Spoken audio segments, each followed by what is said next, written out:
Hi friends, Siragadikka ஆசை சீரியலோட predictions பார்க்கலாம். மீனா கிட்ட முத்து ஒத்த வார்த்தையில நீ எங்க வீட்டுக்கு வராத அப்படின்னு சொல்லிட்டு போயிடுறாரு.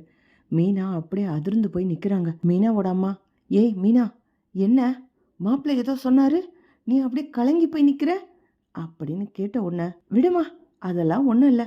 ஏய், மாப்பிள்ளை சொன்னதை நான் கேட்டேன்டி, வீட்டுக்கு வராதுன்னு சொல்லிட்டு போறாரு. மாப்பிள்ளையோட மனசு எவ்வளவு வேதனைப்பட்டிருந்தா அப்படி சொல்லியிருப்பாரு. மா, அவர் எல்லாம் பேச்சுக்கு தான் அப்படி பேசுவாரு, அப்புறம் அதெல்லாம் மறந்துடுவாரு. நான் இல்லாட்டி அவரால் இருக்க முடியாதுமா.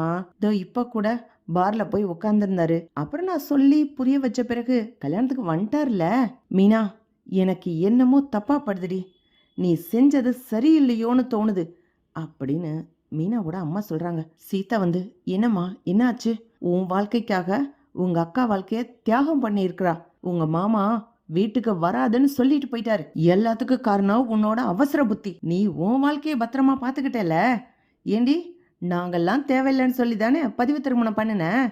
அதுவும் அந்த மாப்பிள்ள தம்பி சொன்னாருன்னு இப்போ அவரு உன்னை கண்டிக்கிறாரு. முத்து மாப்பிள்ள மீனாவை கண்டிக்க கூடாதா? இதுல என்ன தப்பு இருக்கு அப்படின்னு மீனாவோட அம்மா கேக்குறாங்க.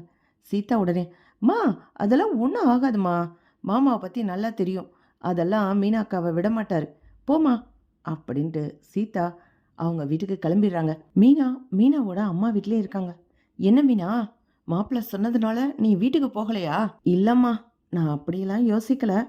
என்னமோ நான் செஞ்சதும் தப்புன மாதிரி தான் தோணுது. குற்ற உணர்ச்சியா இருக்கு. அவர் சீதாக்காக இவ்வளோ பார்த்தாரு, அவர்கிட்ட போய் உண்மையை மறைச்சிட்டனே அப்படின்னு சொன்னேன். இருந்தாலும் நான் செஞ்சது தப்பு தானம்மா, அதான் ஒரு மாதிரி இருக்கு, இங்க இருக்கேன், நாளைக்கு காலையில போறேன் அப்படின்னு மீனா சொல்றாங்க. சீதா வீட்டில் என்ன பண்றாளோ, ஃபோன் பண்ணி கேளுவேன் அப்படின்னு சொல்லும்போது சீதாக்கு ஃபோன் பண்றாங்க மீனா. சீதா குரல் ஒரு மாதிரி இருக்கு. என்ன சீதா, என்ன பண்ற, சாப்பிட்டியா? அக்கா, சாரிக்கா, நான் உன்னை ரொம்ப கஷ்டப்படுத்திட்டேன், நீ அம்மா வீட்டில் தான் இருக்கியாமே அப்படின்னு சொல்லும்போது, இல்லை சீதா அதெல்லாம் பரவாயில்ல. ஆமாம், நீ எப்படி இருக்க? அருண் எங்கே இருக்காரு? அருண் தானே, அருணுக்கு ஃப்ரெண்ட்ஸோட பார்ட்டி கொடுக்குற வேலை இருக்கான், அவர் அங்கே போயிருக்காரு. என்ன பார்ட்டி? ஓ, கல்யாணத்துக்காக பார்ட்டியா? இல்லைக்கா, நாம தான்க்கா முட்டாள் மாதிரி இருந்திருக்கிறோம். அவர் பிளான் பண்ணி தான் செஞ்சிருக்காரு. நாம மாமா சொன்னது எவ்வளவோ கரெக்டு தான், நான் தான் நம்பல. மாமா புடிவாதமா இருக்காரு. அவரோட புடிவாதத்துக்கு என்னோட லைஃப், ஏன் காதல் தோத்து போகணுமான்னு நினைச்சேன். ஆனா அருண் ஒன்று அவ்வளோ நல்லவர்லாம் இல்லை. மாமாக்கும் அருணுக்கும் பிரச்சனை ஏற்பட்ட உடனே அருண் மாமாவை பழி வாங்கணுன்ற ஒரு கோபத்துல தான் இருந்திருக்காரு. அதுல வழிய நானும் போய் அருணோட பேசி பழக ஆரம்பிச்சிட்டேன். பழக ஆரம்பிச்ச கொஞ்ச நாள்லயே நான் யாரு, என்னோட பேக்ரவுண்ட் என்னன்னு எல்லாமே தெரிஞ்சிருக்காரு. அப்பவே பிளான் பண்ணாராம், முத்துவோட பர்மிஷன் இல்லாம இந்த கல்யாணத்தை நடத்தி காட்டணும், முத்துவை அசிங்கப்படுத்தணும் அப்படின்னு. அதோட நீயும் மாமாவுக்கு சப்போர்ட்டிவா இருக்கா அப்படிங்கிறதுனால உன்னையும் மாமாவும் பிரிக்கணும்னு பிளான் பண்ணி இந்த ரெஜிஸ்டர் மேரேஜுக்கு உன்னை கையெழுத்து போட கூப்பிட்டு வந்திருக்காரு. இப்போ மாமா கோவப்படுறது கரெக்டு தான்க்கா. மாமா இந்த அருண் வேண்டான்னு சொன்னதும் கரெக்டு தான். நான் தான் ரொம்ப பிடிவாதமா இருந்துட்டேன், இன்னைக்கு உன் வாழ்க்கை கஷ்டப்படுதே அப்படின்னு சீதா அழுகுறாங்க.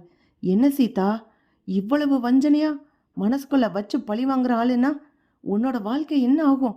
அதெல்லாம் பார்த்துக்கிறேங்க்கா, மறுபடியும் எனக்காக நீ உன் வாழ்க்கையை விட்டு கொடுக்காதக்கா. நீ மாமா கிட்ட போய் பேசு, சாரி சொல்லிட்டு அவர் வீட்டுக்கு போற வழியை பாருக்கா அப்படின்னு சீதா அழுதுகிட்டே பேசுறாங்க. மீனா வேகமா முத்துவை பார்க்கறதுக்காக போறாங்க. முத்து காலையில ஷெட்டுக்கு வந்திருக்காரு. டே செல்வா, எதுக்கு இங்க வந்திருக்காங்களா?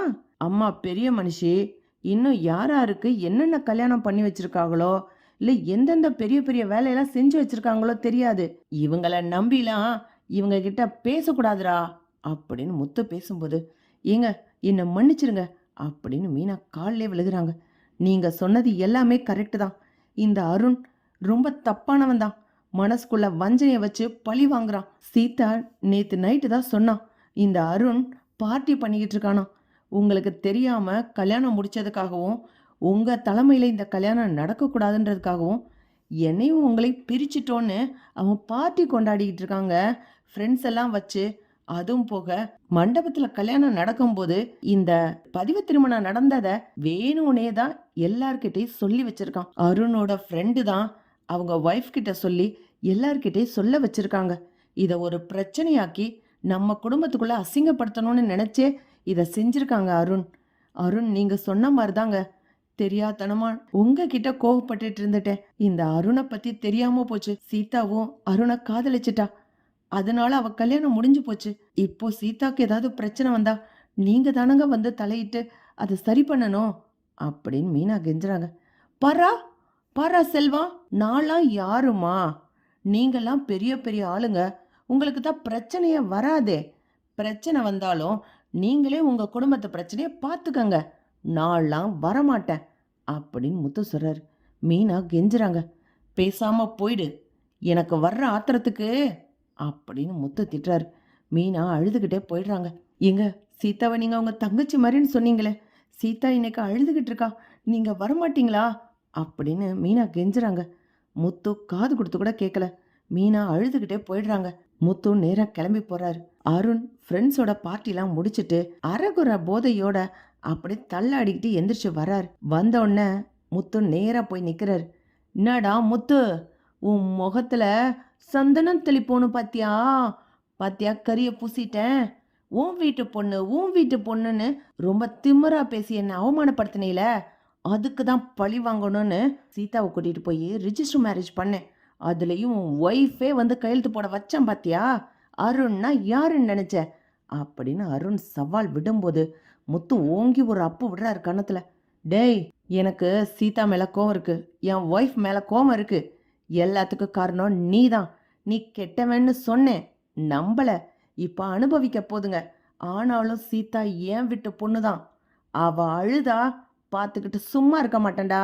போலீஸ்னா பயந்து நடுங்கிருவோன்னு நினைச்சியா? இப்ப நீ யூனிஃபார்ம்ல இல்ல, துவைச்சு தோலை உரிச்சு போடுவேன். என் வீட்டு பொண்ணு கண்ணுல இருந்து ஒரு சொட்டு கண்ணீர் வந்துச்சு, அவ்வளோதான். இந்த யூனிஃபார்மை கலட்ட வச்சு உன்னையும் ஒரு சாதாரண மனுஷனா மாத்தி போடுவேன், தெரிஞ்சுக்க. முத்து டிரைவரு பயந்து போயிடுவான்னு நினைச்சிடாத அப்படின்னு முத்து மிரட்டிட்டு போறான். அருண் உடனே, என்னடா இவன் இன்னமும் திமிர் பண்ணிக்கிட்டுறான் அப்படின்னு சொன்ன உடனே ஃப்ரெண்ட்ஸ் எல்லாம் சொல்றாங்க. டே அருண், இப்போ சீதா உன்னோட ஒய்ஃபு. அவளை அடிச்சு நீ கஷ்டப்படுத்தினா அது உனக்கு தாண்டா கஷ்டம். வேணாம், விட்டுரு.